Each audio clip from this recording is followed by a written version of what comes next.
Hello everybody, I'm Evan Kamiko, and this is not your typical toss-up.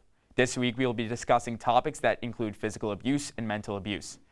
This may be hard for some people to hear, but absolutely needs to be spoken about. Viewer discretion is advised.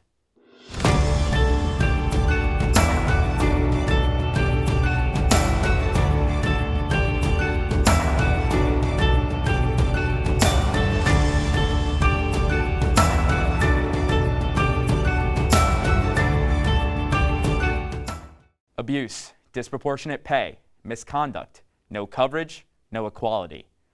All of these issues are happening in sports and barely one major sports outlet is covering them. The National Women's Soccer League, women's basketball, USA Women's National Team, USA Gymnastics, to name a few, have all been facing these issues for as long as they have been around, but not enough people are talking about them. For as long as the toss-up has been around, this topic has not been the subject for an episode of the toss-up, until now. On this week's special edition of the toss-up, we're going to be talking about all the issues surrounding gender in sports. I don't understand the struggle and hardship that women go through firsthand. However, today we're bringing on people who do. Now to have that conversation is our IUSTV Sports producer, Emma Watson, IUSTV Sports reporter, Noah Harrison, and Media School Associate Professor, Dr. Lauren Smith. Noah, Doc, Emma, welcome to the toss-up special. Thank you for having us. Emma, I'm going to start with you.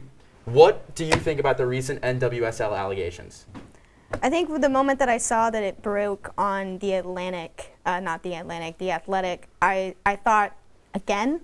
The NWSL has been around for many years, and I feel like each season, each year, there's a new scandal with a new team, with a new player, and finally I feel like enough is enough. What happened, if you do not know the story, Portland Thorns management, a coach named Paul Riley, had allegations against him with two players where he had sexual relations with both of them that were not consensual. Total misconduct. And when I saw that, I realized that the protection of women in these leagues, there's an issue. And if this keeps happening again and again with some of the biggest names in sports and some of the names that are not spoken off about, how protected are women in these leagues? The NWSL claims itself, puts itself on a pedestal as one of the best women's soccer leagues in the world. The best chance for a woman coming out of college, coming out of high school, to go into the draft and to make a name for themselves like a men's basketball player would do in the NBA. Or in the NFL, or in the MLB. But if it is not able to protect its players and instead discards their allegations, does not respond to them in the appropriate way, then what does that mean about the sport going forward if we cannot protect women right now? Yeah, and I think just going off of that, like you mentioned, Emma, this is a league built for women. So how do you just discard the protection of women in a league built for women? It just doesn't make sense. And I saw a tweet earlier that really summed it up. It said Paul Riley didn't get fired because of the reports. He got fired because we found out. So I can only imagine how many more people are going through this, and it's just not being talked about. And it's not even just Paul Riley. Right. Like Paul Riley is going to be the scapegoat for this, or he's going to be the name that's going to be put on as, if you want to mark as something to talk about, his name is going to be thrown into the pot. But it's so many other coaches that have gone by that have been fired. This year alone, there have been so many coaches and so many different teams with the NWSL that have been suspended or retrieved their contracts or fired completely or stepping away from the program. Owners, administrators, and coaches that are violating these policies that now fired NWSL Commissioner Lisa Baird tried to implement in order to protect players, but so many of them have been violating them. What does that say about the league if they have to go behind the league's back to go to The Athletic and report on this? The reason why this is so huge is exactly what you said, is that they got caught. And now NWSL is trying to pick up the pieces, and you see that the game has stalled. The players have said no. And I think my reaction is that your first priority as a league, as a federation, anything in sports should be your players, regardless of gender, regardless of revenue, regardless if you are the national football team or if you cover badminton. your priority, there should be a priority on the protection of your players. And right now, the NWSL clearly does not have that. And going forward, I would like to see that. But my support is with the players, and I do not want to have this happen again. I am a journalist. I am a student journalist who has not even tasted professionalism. I have not been out in the field long enough to see the aspects of everything that's in that environment. But what I want to happen is that when I get there, I'm not the one that's picking up the pieces. I'm doing my job and I'm reporting. And that means that there has to be some protections instituted for the players in this league, because women's soccer right now is going through an evolution, and it needs to start here so that going forward these players are protected. I think it's important to bring up too, you said the tweet, he got found out. You said that he got caught. He'd been found out already. He'd been caught. This is not the first time this had been reported. I mean, he's had multiple allegations against him. And I think that's a really critical piece of this puzzle, that the NWSL knew and did nothing. You know, I think, why is it happening now? Because we suddenly heard about it, right? It got out onto social media. We're outraged. And when the public gets outraged, that's generally when we see change, even though it should come long before that. And you talk about kind of, the NWSL, this all getting out. What do you think the players' response to that is? The response from the players that I've seen has been nothing less than what I would have expected. We stand with you. We believe you. We support you.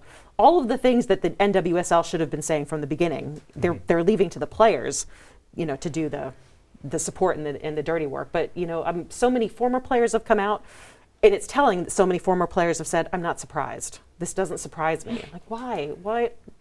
This is not good. But I have yet to see anybody, and I've seen it on an international level. People, female soccer players across the globe have said, I support you, I believe you, I stand with you. So that's been really nice to see. I think it's also really telling that one of the tweets that stuck with me on social media, since we're talking about social media, was Megan Rapinoe's "Let It Burn" or "Burn It All Down." And I feel like that this part is a turning point, and I said it before, but I love the players' response for this, because it needs to be talked about. There needs to be a conversation about it.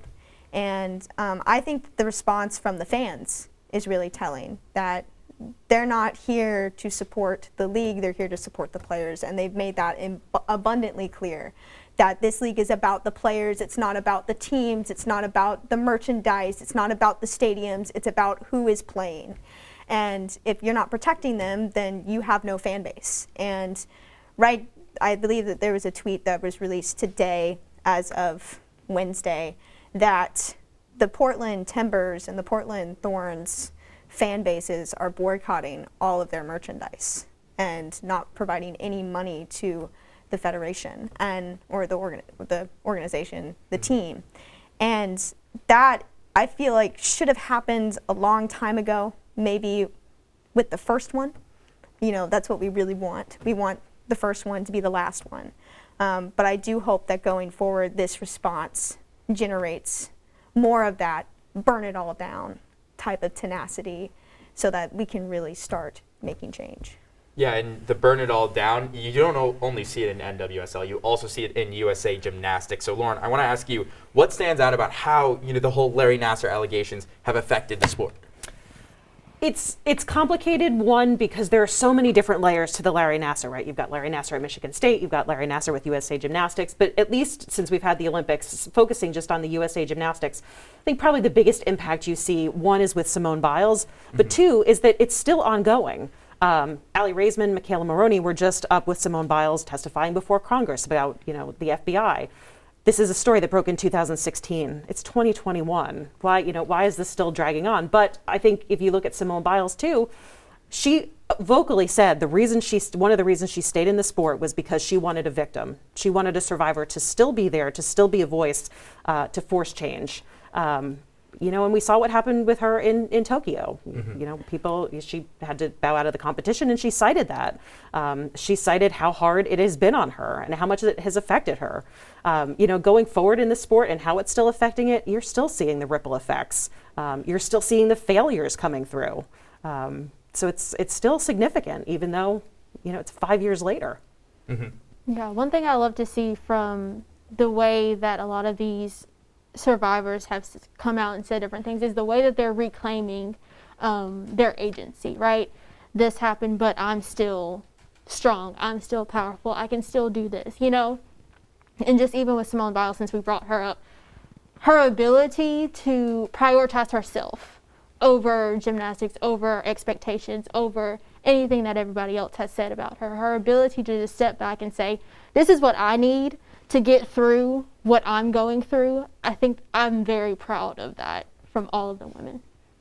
I think it shows a lot that we, as the general spectator, if you are not, a gymnast or you do not cover gymnastics, don't know a whole lot about gymnastics. And I think with the Larry Nassar case, it unveiled things that I'm going to speak as myself, did not know about the world of gymnastics. And as it continues to be brought up in the FBI investigation and Simone Biles and Allie Raisman talking about it, the more we see into a world that is not okay, that does not benefit women.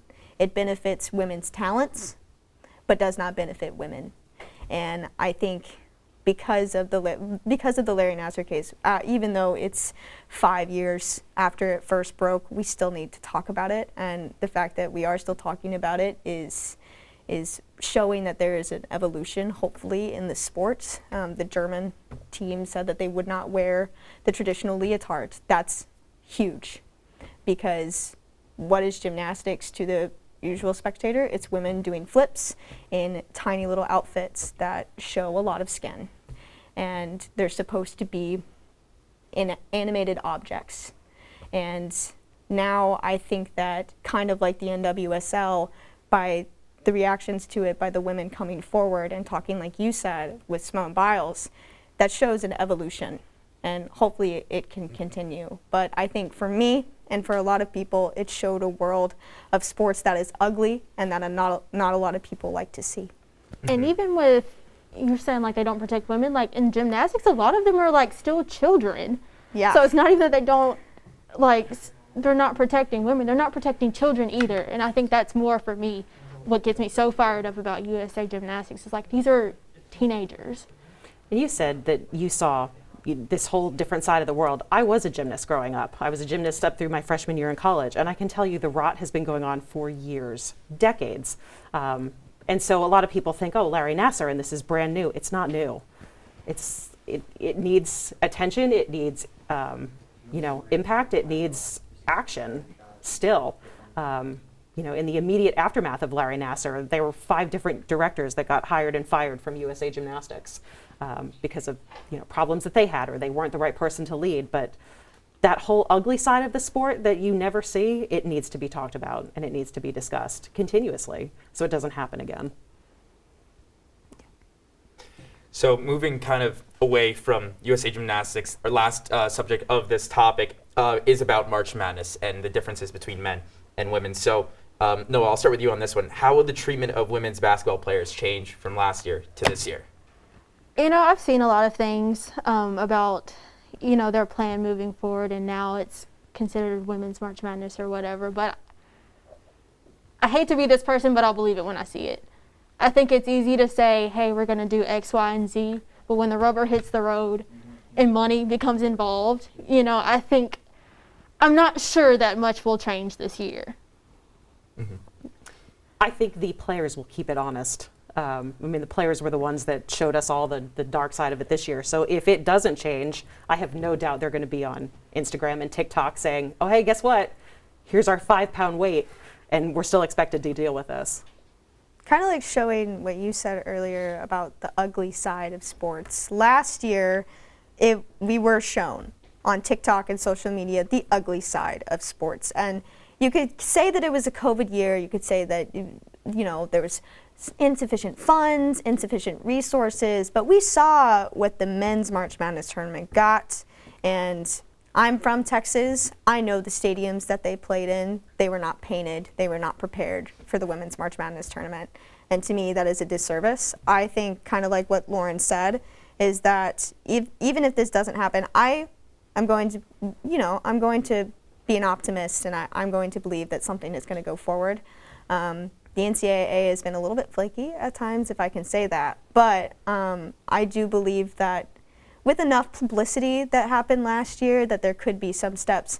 We're not going to see complete equality, but maybe we will see equity. And if that doesn't happen, we will definitely see the uglier side of that March Madness tournament when it comes around. So what do you think, Emma? Better or worse? Better. Better? I think better, because I think if they're smart, they know if it's not better, they're going to be facing even more backlash than they did this year. Mm-hmm. Noah? Better but minimal. Mm-hmm. Well, stick around. Coming up after the break, we are back talking about players and media. Then our IUSCV producer, Emma Watson, sits down with basketball star Kiandra Browne, and we finish talking about leagues and media. We'll be right back.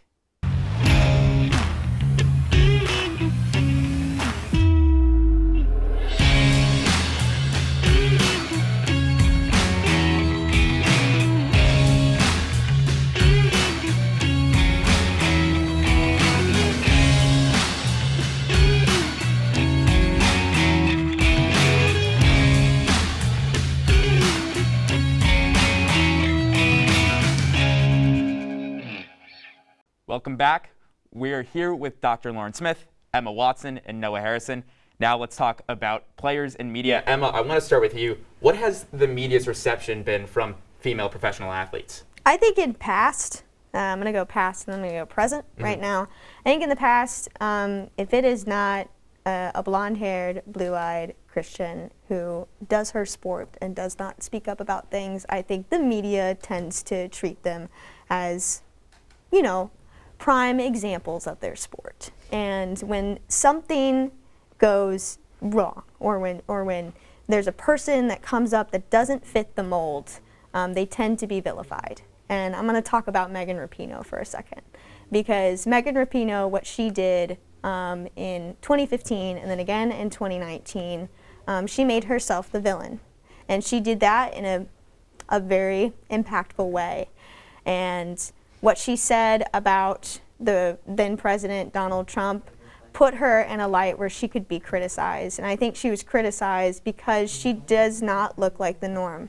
And I'm speaking as a lesbian who's a journalist. I saw it. I saw the comments on social media, and I saw it on blog posts. And when we're talking LGBTQ athletes, when somebody does not fit the mold, they tend to be vilified.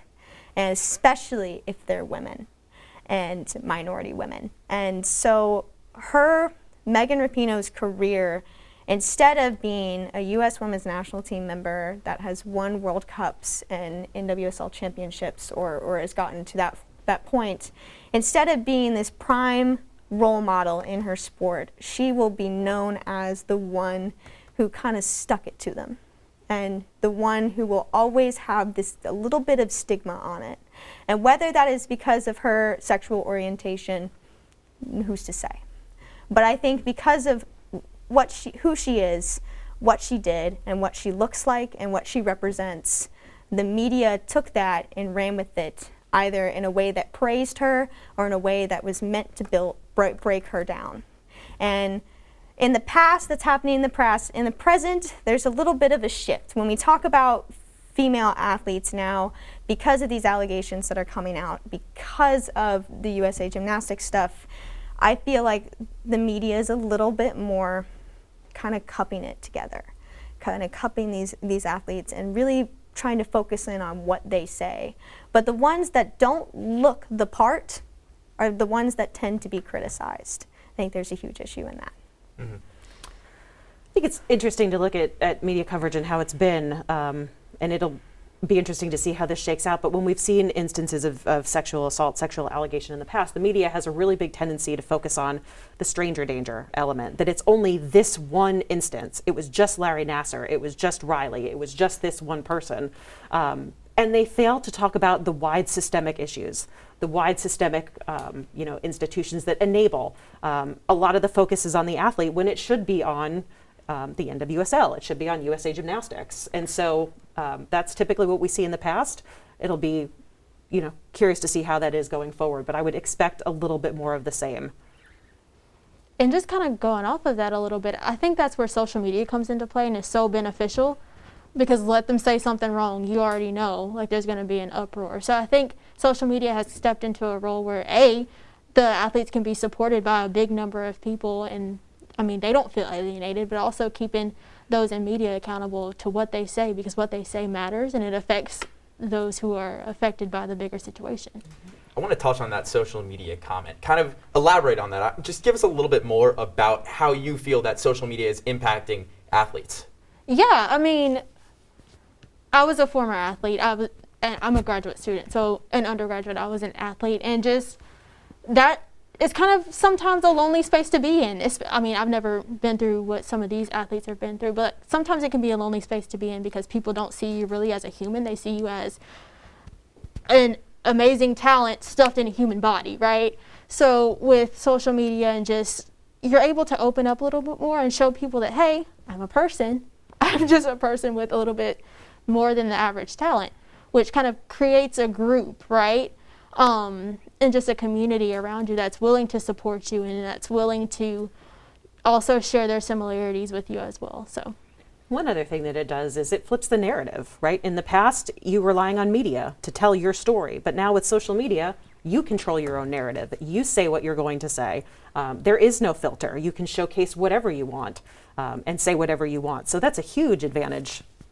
And I think also with social media, I'm going to talk about how when we really need social media is when the COVID-19 pandemic happened. You got to see another world with these athletes. They didn't have anything to do, especially ones that were going to go and perform in the Olympics, like the U.S. women's national team or the USA gymnastics team or, you know, the water polo team.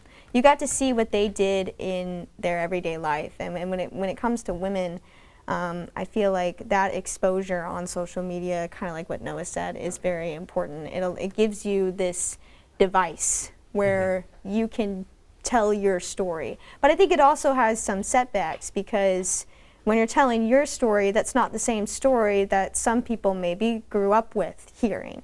And so when they see the headlines on these sports shows that come out and then they go on your social media and they see you saying, oh, this other thing or the story that comes out, they now have to pick sides. And I feel like sometimes social media, like Noah said, can be a device for harm when it comes to women, especially women who do not look the part, who don't go to church on Sundays or don't support their local football team or something like that, or who do not look like how athletes in the past were supposed to look like. And we saw that kind of more in the pandemic where athletes were starting to get called out for things and stuff like that. But I feel like social media is a double-edged sword where it can be used to help you and to grow your image, especially now since if you're a college athlete, you can definitely grow your image. But I feel like it can also be used against you because, like with a college athlete, you are now succumb to any harm that can be spread on social media, and that can be damaging for you. And it can be damaging. You brought up the mold, right, if you don't fit into a certain mold, but think about how many comments just come because you're a woman in sport. How many times do you see, oh, the UConn women's basketball team did this amazing thing, and the comments come up, but can they make sandwiches? What do they do in the kitchen? They shouldn't be here. So not even just a mold, just being a woman sometimes is enough to have harmful comments thrown at you on social media. And how do you feel kind of representation of that on social media has been? How does that impact you? Me personally,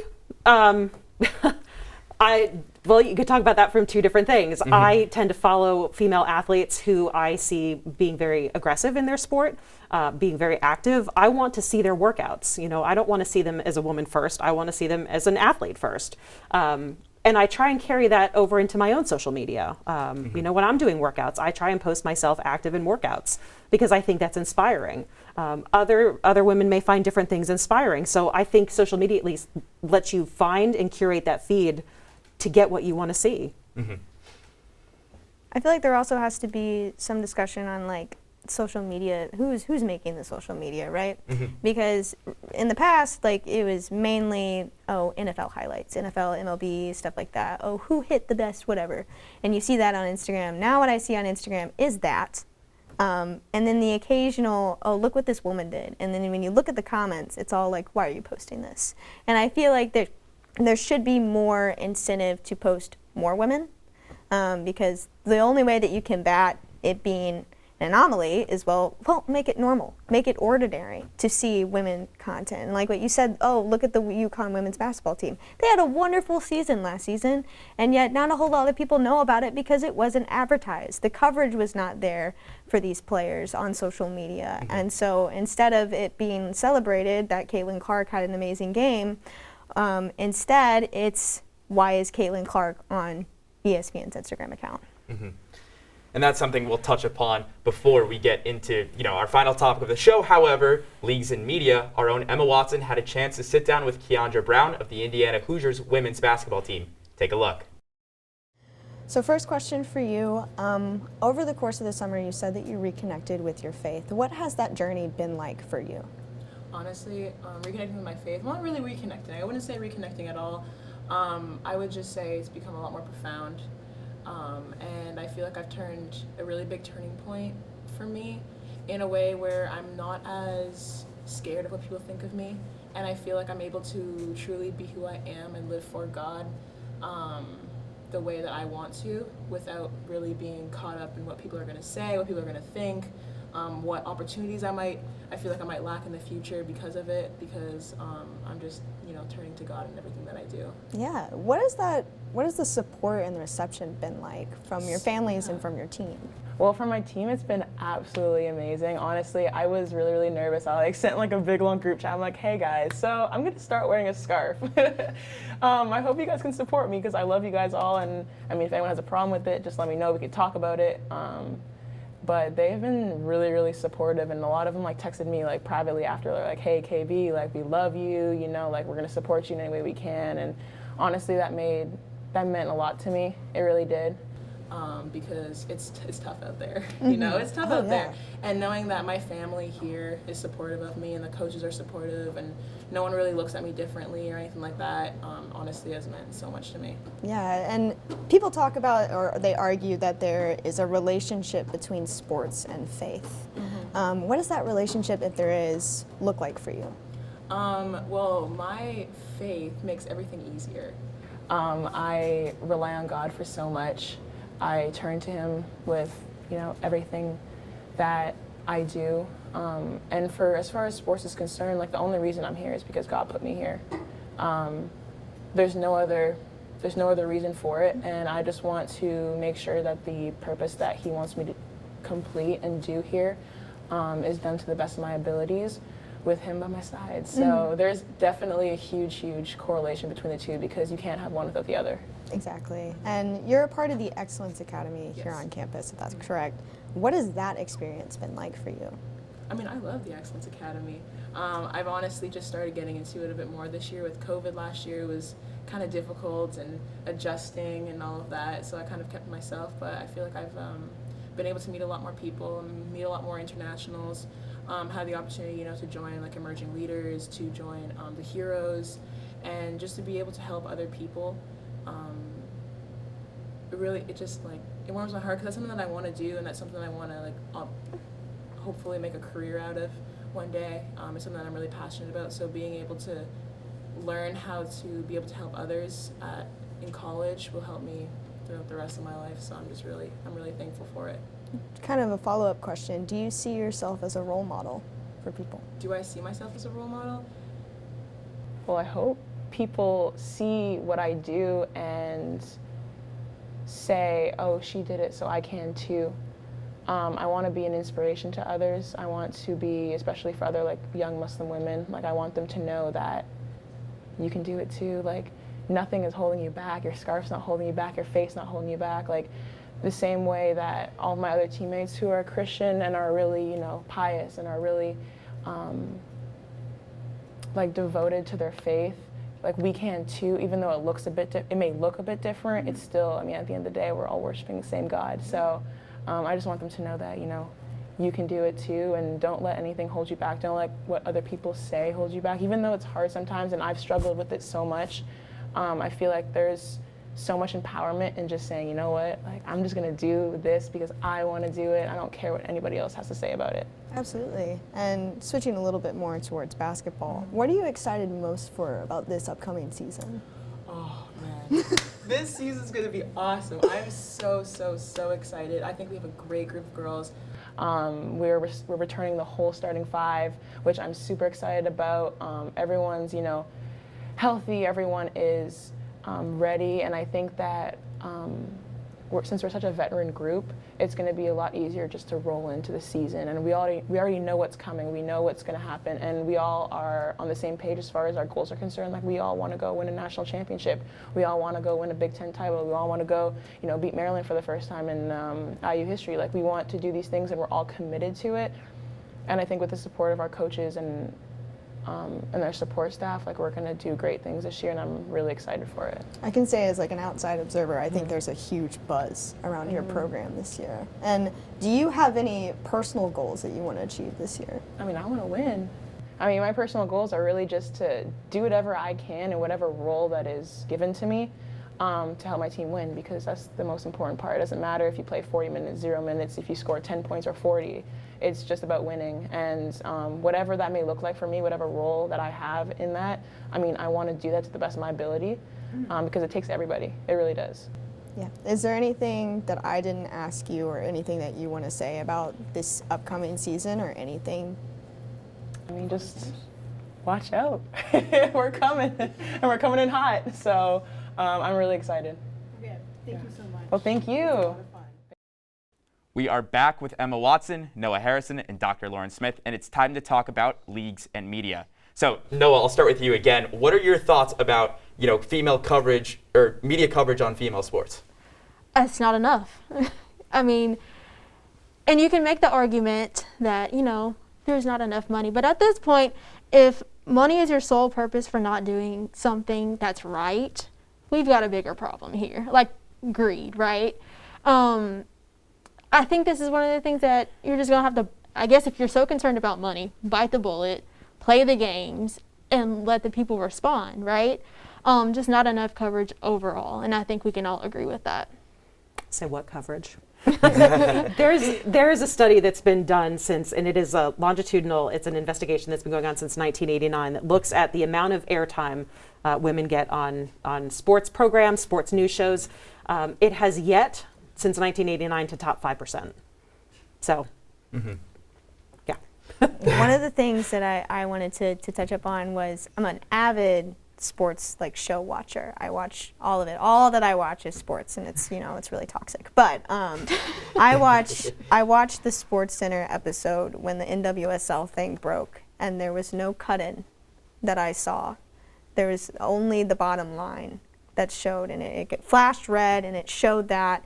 Every 5 minutes, it would show that, but there was no cut-in. Instead, it was talking about the nightly primetime game or the NFL or something like that. And I think it was the Jaguars and the Bengals, and it's like, okay, Trevor Lawrence or the NWSL. And I think that's what producers, when it comes to media, they look at, okay, what's happening in the women's league?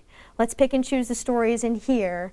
And then let's shift all of our focus into, oh, but the men's primetime game. Well, okay, if you want to change that to where you only focus on the primetime game, then put more women's games in primetime. And I think that's something that a lot of media organizations are say that they want to do, but they only do it once in a blue moon. And it's like, when we want to talk about league coverage, let's talk about the WNBA. Did you know that the WNBA has playoffs going on right now?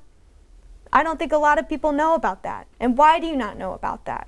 Why are you not getting alerts about it? Why are you not getting coverage about it? Instead, you're getting coverage from the NFL and the MLB, which are things that are also going on right now, but we're talking equity. And right now, there's, 5%? These are not accurate numbers, but 5% is talking about the WNBA. The rest is, who's going to win the wild card tonight? And let's consider also that when women's sports are covered in great depth, what are we talking about with the NWSL right now? Are we talking about the games? Are we talking about the players? No, we're talking about the scandal. And that's typically when women get a lot of coverage, when there is a scandal, when there is something going on. All of a sudden that elevates it to the status of being somewhat important, and then it fades off fades off into the sunset.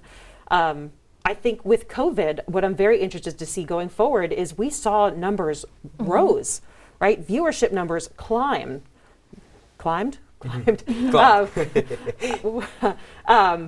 There's a market, right? And we've been screaming that for years. There is a market for women's sports, but if you hide it behind a paywall, if you hide it on a network that people don't know, if you don't advertise it, that market can't get there. But if you provide it, they'll come, and they're proving that. And not even just airtime, marketing in general, commercials, posts on Instagram, different things like that. And what they say is, oh, well, we have ESPNW, right? And to me, that just doesn't feel like a solution, because you would much rather just make a whole new channel than implement women's sports into a channel that's not even inherently for men specifically. That's a problem for me. Yeah. There's something with like Sky Sports. So Sky Sports recently did something where they released Sky Sports WSL, which is like they have Sky Sports Cricket, Sky Sports EPL, stuff like that. They did one for WSL, and the backlash, there was a lot of backlash, as you can probably imagine. It's like, why do we need to talk about this? Why does this need to be out there? And Sky Sports' statement was, well, we have to start a conversation and we have to put it somewhere. And kind of like what you were saying in ESPNW, it's like, okay, yeah, we can have a whole channel as long as you make it accessible. As long as you advertise it as, hey, this is channel 38 on your guide. It's on your guide. You can watch this. And advertisements are being played on the main channel so that then you can go to that channel. It's just like if you're going to play a college football game on ESPN2.